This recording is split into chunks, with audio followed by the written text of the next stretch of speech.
It's with great pleasure, tremendous pride, and candidly, a lot of humility that I ask the next governor of the state of Tennessee, the 49th governor of the state, Mayor Bill Haslam, to come to the stage.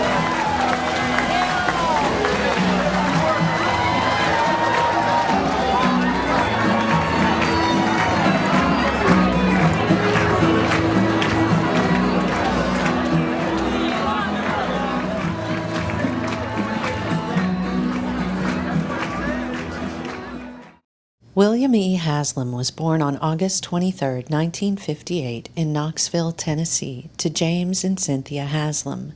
He is the youngest of 3 children. Bill was never in any kind of trouble. You talk about easy children to raise. He was certainly that way. He's always been a joy to us. He's always been friendly. He's always been happy. He's always done the right thing in all of his life. Very active, loves sports. I coached him in Little League. We were active outdoor, sports-oriented family, and my dad was starting the business the same year I was born, so he was always really busy, but somehow was always still around a lot. James Haslam began Pilot Corporation with 1 gas station. In 2010, the company merged with Flying J and now operates 550 locations in the United States and Canada. Bill's a great student, so he had a lot of different options of what he might do when he got out of school, and a little differently for me, from when I was 13 or 14 on, had always worked in the business, pumped gas, worked here in the sports center, etc., and always knew I wanted to come to work here. Bill he considered going to the ministry, he considered teaching school. When I was 16 in high school, my mom died, so that obviously changed our family a lot. Cynthia Haslam died in her sleep from a heart attack in 1974. She was 42 years old. The Haslam's faith helped them through the loss. Faith has been a big part of our family, and faith has been a big part in Bill's life. And when Bill's mother died, he was 16 years old, and his faith really got him through all of that. And if you know Bill now, his faith shows.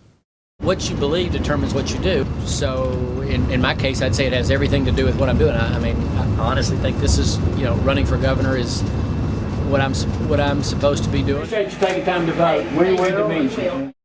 Haslam has been an elder at Cedar Springs Presbyterian Church for more than 20 years.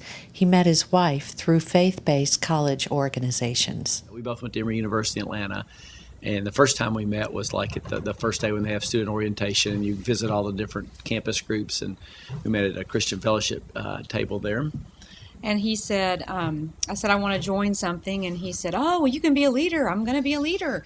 Come be a Young Life leader with me. I'm going to be a leader. You can be a leader too. He kept just going on. And I was like, whoa. I was like, I don't want to be a leader. I just want to go to something.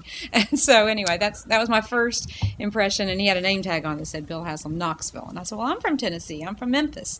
So we started chatting. And then later that week, a friend of mine said, I have somebody I want you to meet. I've been checking out the freshmen for you, and I picked one out for you. And I said, really? I said, what's his name? He said, Bill Haslam. And then a third time, a friend picked me up to go to church, a different friend, all different, picked me up and said, oh, I forgot to tell you, I'm giving another person a ride to church. The guy in the back seat is Bill Haslam. So I was kind of thinking, gee, I've met this guy 3 times. You would think after that she'd get the message, but it took me 2 years to get her to agree to really go out with me. So, well, we were friends. We were good friends for a long time. That's a longer story.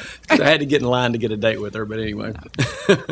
After graduation, Haslam married wife Chrissy and went to work for Pilot, despite his previous plans to teach. When Bill and I came to work here, you have to remember it was a much, much smaller company. And Bill started out on the real estate and development side. And then there were time periods where we switched roles, where he ran operations and I was involved in real estate development. I think the most important thing Bill did here really were 2 things. One, he was part of developing the strategy to come up with a nationwide chain of travel centers, to expand outside the Southeast and go nationwide. The second thing Bill did, of the 4 top executives here that report directly to me, the CEO, Bill played a very key role in hiring 3 of those 4. I was very, very used to having a businessman as a husband. So I just never anticipated that he would go this direction at all. I thought he'd be in business the rest of his life. Haslam worked for more than 20 years at Pilot. His only absence came during a short stint with a division of Saks Fifth Avenue. A conversation with Bob Corker, a friend and then mayor of Chattanooga, changed his professional direction. Well, you know, I actually bumped into him down in the panhandle of Florida. Both of our families had taken a vacation there. I didn't know he was going to be there, and we both were getting ready to ride bikes. You know, we both semi-exercised, if you will. So anyway, we took about a 25-mile bike ride, and Bill was, you know, thinking about what he was going to do. He had just finished working on something that was very important in business, and he was kind of thinking about what he might do next. And I just told him about the exhilaration of serving in the public arena and making a difference in people's lives. I know that Bill has been involved in all kinds of civic endeavors, as I had been. We both had been involved in business, but I shared with him whatever impact he may have felt he had been able to have on Knoxville as a citizen would be at least 10x as a mayor. And so, you know, I think when we began the ride, he was maybe a 2 on a 10 scale as far as interest. He says that you know, certainly increased greatly his interest, and I think when he got back to Knoxville, he began looking at it. So he came back here and he said, what would you think if I ran for mayor? And I said, are you kidding? He said, no, I'm seriously considering it. So I said, hey, go for it. Haslam defeated opponent Madeline Rogero by less than 2,000 votes in the 2003 election. The Haslam family influence came into question during the race. Bill's opponents in the mayor's race the first time talked a lot about how Dad or the family was going to be running the city. Our interest in politics is not to have influence, it's to make sure the right people get elected. I'll be honest, I think we might have more, quote, influence if somebody else was mayor as opposed to Bill. So I think if you look at the track record, look how Bill's done things, look at the family's role in the city of Knoxville, I don't think it holds any water. In Bill's first campaign for mayor, everybody said, well, Jim Haslam's going to run the city and everything. Well, this is the truth. In the whole time Bill's been mayor, I've asked him to do one thing. We go to St. John's Episcopal Church downtown, and when you come out, if it's been raining, there's a bunch of water sitting there in the curb. And as soon as Bill got elected mayor, I said, hey, I'll get him to change this. So I've been on him to change it. He has not done it. So the one thing I asked him to do, he hadn't done. Friends and family acknowledge Haslam's success in bringing people together while mayor of Knoxville. For instance, he appointed his mayoral opponent, Madeline Rogero, to a position in his cabinet in 2006.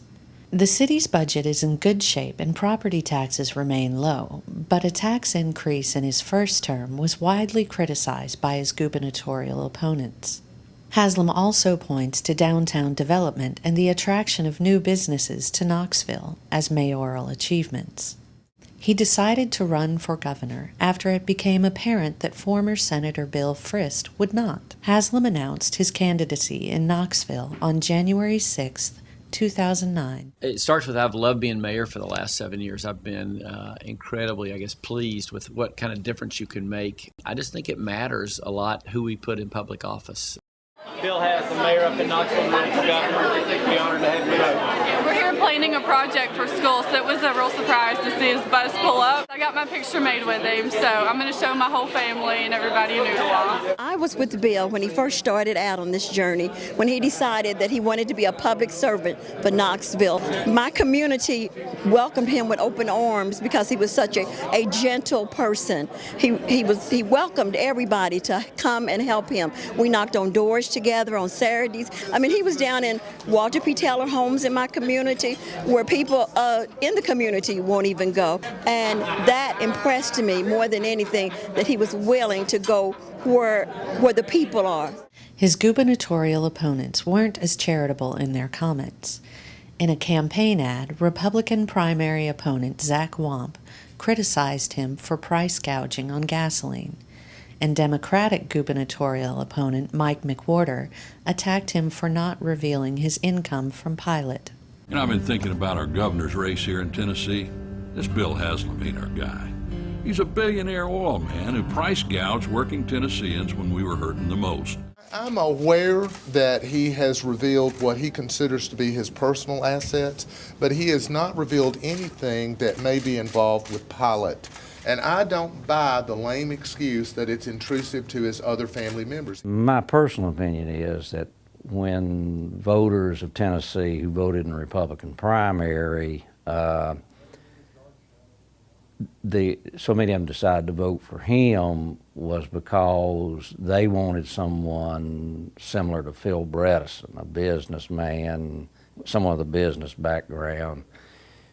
And as long as he stays with dealing with the budget, the business aspects, he'll do all right. It's if he gets drawn into these arguments and discussions about social issues, in particular the issue of gun control, which he's already sort of made some remarks that he probably shouldn't have made. Even though he's identified himself as being pro-life and anti-gay marriage and that kind of thing, he'd be far better off if he can stay away from those issues. He'd get into less controversy. During his campaign, Haslam has repeatedly emphasized 3 issues he wants to tackle as governor: balance the budget, attract new businesses to Tennessee, and increase the quality of education in the state. Haslam is right in emphasizing jobs and education and budget matters because they all go together.